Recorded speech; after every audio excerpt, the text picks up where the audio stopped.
Carolina Panthers back at practice today. They took yesterday off. I believe there was just helmets and shoulder pads today because they're starting joint practices tomorrow with the New York Jets.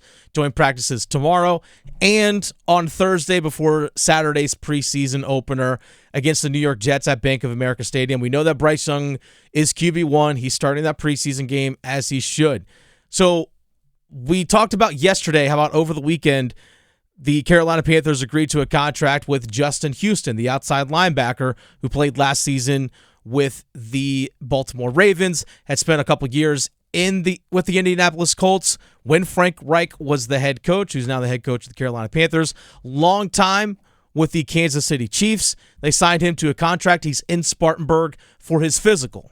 Okay, so that helps address the need for depth as an edge rusher, outside linebacker, opposite of Brian Burns. Right. He's not going to be an every down player, but that's okay. We saw last week Deion Jones get signed as an inside linebacker. Guy played for the Falcons for a long time, spent some time with the Cleveland Browns this past season, but still just 28 years old. That helps with depth at inside linebacker after Shaq Thompson and Frankie Louvu. Also gives you a little bit more flexibility about what you can do with Frankie Louvu defensively as well.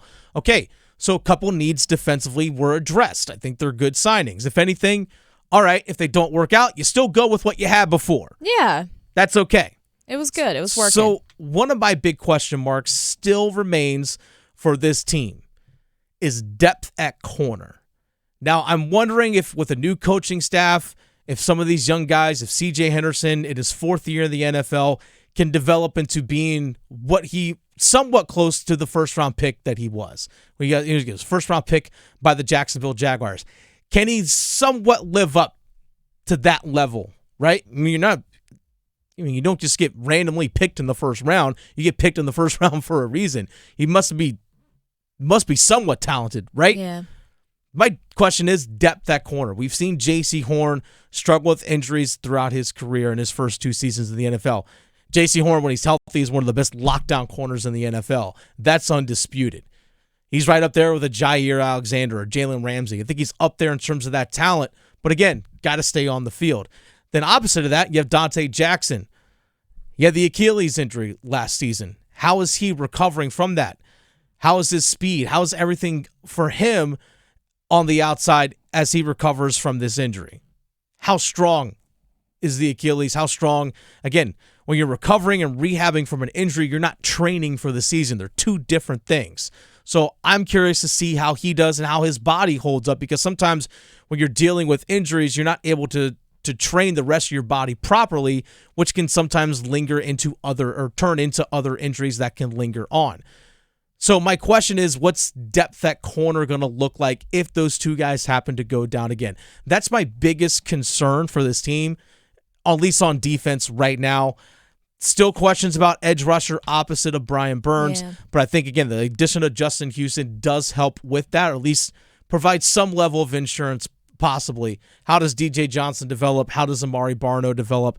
How does Etor Gross-Matos? How does he adjust from moving from DN to outside linebacker? So that's a question mark, but again, the Justin Houston signing alleviates that in some way, shape, or form. Depth at corner to me is a big thing for this defense. I love the safety group. I love Von Bell. I love Xavier Woods. I love Jeremy Chin. Yeah. The versatility that Von Bell and Jeremy Chin offer defensively, I think it's going to give Ejiro Evero a lot of different options that he can work with in terms of he can put just those three guys out there in the sub packages when teams go three wide, and you can do a lot of different creative things with that. I think it gives them to see what they do. Yeah, and I think we might see Jeremy Chin up near the line of scrimmage and in the box a little bit more, where we saw early in his career make a ton of plays. I think this is going to be a good thing for them that they have Bell, Woods, and Jeremy Chin. So even if there is an injury, okay, you have a little bit more depth there. Yeah. But again, for me, my biggest concern for the Carolina Panthers defensively right now, after the Justin Houston and Deion Jones signings, it's just depth at corner. We saw when both Jackson and Horn were out late in the season in that game against the Tampa Bay Bucks, they got torched. Like C.J. Henderson, those guys got absolutely torched. So can those guys stay healthy throughout the whole season? To be determined.